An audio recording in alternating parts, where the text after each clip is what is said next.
G'day, guys, and welcome back to the JFBS SuperCoach channel. And today, what we're going to go through is the reviews for the Geelong and Gold Coast game and the Sydney Carlton game. Sorry, I couldn't do a preview/review video of the last game. I think it's pretty important to do these, so I'll do them now.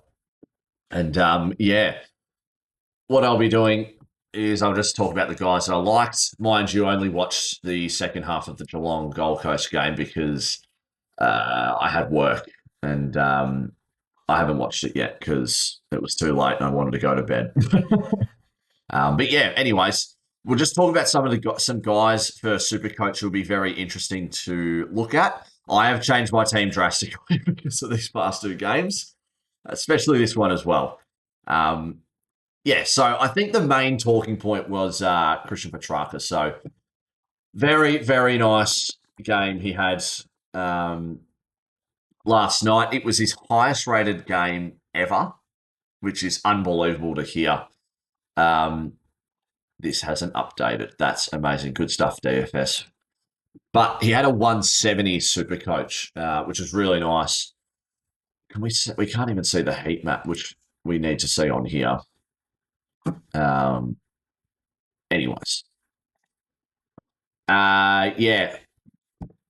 What I was saying, Petrarca, like he was all over the. I mean, like I said, I only watched the second half. But look, I thought Petrarca was a bit everywhere, and it probably was the same as well the first quarter as well. Just the first half, just like everywhere. 34 disposals. He kicked 3 goals, which definitely helped his score out. But even if he doesn't need to score those 3 goals and minus and maybe 10 disposals, like he's still at 110, 115. So that's really good. 6 clearances. He had 3 clangers. That's the other thing. So that's fine. I don't know what this means, I'll be honest. Minus 20, minus what? Is that there? That can't be a plus minus being on the field. That doesn't make sense. Yeah. So anyone else that I wanted to talk about on Gold Coast? I thought Miller was interesting. I mean, probably because Rao wasn't there, but he didn't start in the midfield, so he probably came up. So if he can get forward status, he'll be a definite option in your top 6 and forwards. Humphrey did really well. Now we're just hoping he can do this consistently. I'm not asking for 6 scoring shots, but maybe just in the low hundreds would be nice. Noble with 116, probably not someone that you're going for, but look, it's good to see that you can have someone reliable, probably at a discounted price. 116 is still very good. Noah Anderson with 100. You'd think his break even will be a bit higher for next week, but they do play West Coast, so he'll probably easily get through it. Is there anyone else? Yes. What's his face? Lombard. Where's Lombard? There he is. He had a 69. That's kind of like it's low on the list here, but anyways, what am I trying to say? A score of 69. He had 15 disposals, which was nice. He kicked 2 goals, so if he can do that every week, a 70 score is very, very nice. Probably we are expecting around a 60 for him, so very happy there. Don't think there's anyone else. Zeke Ewland, he had 16 disposals and a 37 super coach scoring 7. I didn't have any clay. Is that Clayers? Or is that one Clayers? That might be that 7. That might be clearances. Yeah. But yeah, he had 7. Might have killed his score, unfortunately. So if you do have him, he's going to be a bit of a slow burn, unfortunately. I thought he did okay in the second half. I mean, he's still got to learn the ropes of AFL footy. So, yeah. For Geelong, Ollie Dempsey was he scored 4 goals in a row just on his own, or 4 out of 5, just in a row. Just no one else is doing anything. I'll do it. But yeah, 109 super coach. You're probably not having him in your squad, so not really much point talking about him. Max Holmes with a 103, and then Bailey Smith with a 67. A combined of 170 between the two is not very, very nice. So, look, Keep an eye on them. Fallen premiums are ones that we'll be looking forward to. Bailey Smith, it will with that 67 score. Okay. It shows this heat map here. I didn't even know that. But yeah, he was playing quite a bit of wing. Like you can see, there's only like 4 disposals in that square, the center square. The rest are just on the wing. I didn't know we can do that. Now we can look at Tanner Bruin, probably a guy that a lot of people are talking about at the moment. But yeah, look, a lot of disposals in that back half, which is really nice. I brought him into my team. I think he's a lock in my opinion. He looks great. He had 31 disposals.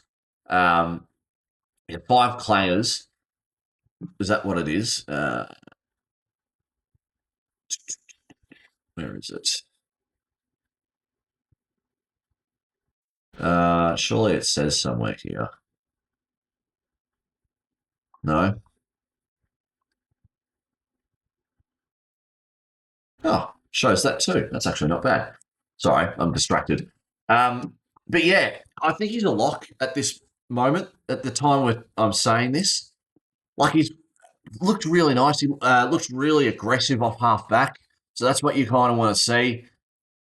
I think he's a serious option. He's kicking the ball, 22 disposals, kicks, which is really nice. So I'm bringing him in. I would recommend bringing him in as well. I talk about Bailey Smith a little bit. He'll be a guy to watch. I think he'll like. What's his score? Oh, what's his price? At 638. What does it say? Calf. Okay, interesting. 638k. He'll be going down a bit. If I can get him down to 550, he could be one of my first upgrades post buy because I think they either have. Let me have a look at my buy. Oh, actually, the buys are right here. Sorry. Geelong have the round 2 buy, so would be nice maybe at around round 4 because his price will drop and we'll see maybe wait another week for him. I don't know who they play or what their schedule is. Oh, they play Rio in round 1, Adelaide, Hawthorn. If I can get him before West Coast, let's just change this to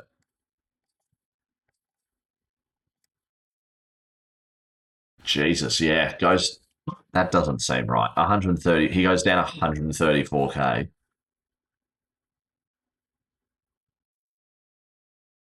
That's broken. What the hell? It's expected to go down to 128k. Maybe it's because of the injury. It just like stuffs him up. Okay, well that doesn't make sense. But yeah, he'll be a definite guy to watch because they do have the Eagles later on, and it's at home. No, it's at Norwood. And then Dogs. This is actually not a bad schedule. Then they have Dogs, Port, and North. So a nice 4 games in there. And Collingwood don't tag either. And then they've got 2 harder matchups with Brisbane and Sydney. But yeah, they've got a nice run. And then they've got the last bye of the round. So they've got the first bye in round 2 and the last bye in round 16, I'm pretty sure. So you're going to have them for a good period of time. So I might be looking at Bailey Smith as a bit of a pod option, I reckon. And a bit of and Max Holmes as well. Like, some definite options there. I don't want to go too early on locking in my side, but spoiler alert, this is my team. I did bring in Dacos and I've gotten rid of Grundy, but just based off this, Butters, Dacos, Brayshaw, Walsh, I've got 3 spots here. This is just assuming that Hayden Young isn't a keeper. I think he might be. He has the potential to be, but I'm probably just going to go out on a limb and say no. And Tanner Bruin as well. So 1, 2, 3, 4 are there to choose from. And we just go highest price. You've got the options of McCluggage, Rouse, Smith. That's 3. Anderson, Dunkley, that's 5. Dawson as well. A lot of people get Dawson. Finn Callahan's going to be another decent option. Like, that's 6 blokes and you've got 4 spots. Holmes as well, that's a 7th. potentially Heaney or Merritt. Wait for Miller to go down to as a forward DPP. But you get what I mean. Like I've created myself a good amount of space where well, I think Walsh will be a top 8 mid in Supercoach wise. Like he scored a 114. If he averages 114, that's pretty solid to be your M7. But yeah, for like Smith and the other guys, like they'll be great additions for that 3. I've got so much time and so many options to go for, and then the flex as well. I think it will be a midfielder.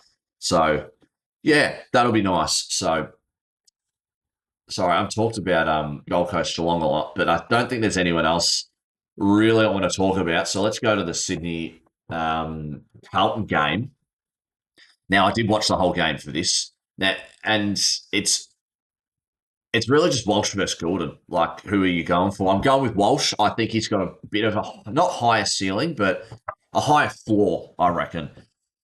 I guess we can look at Gordon's heat map.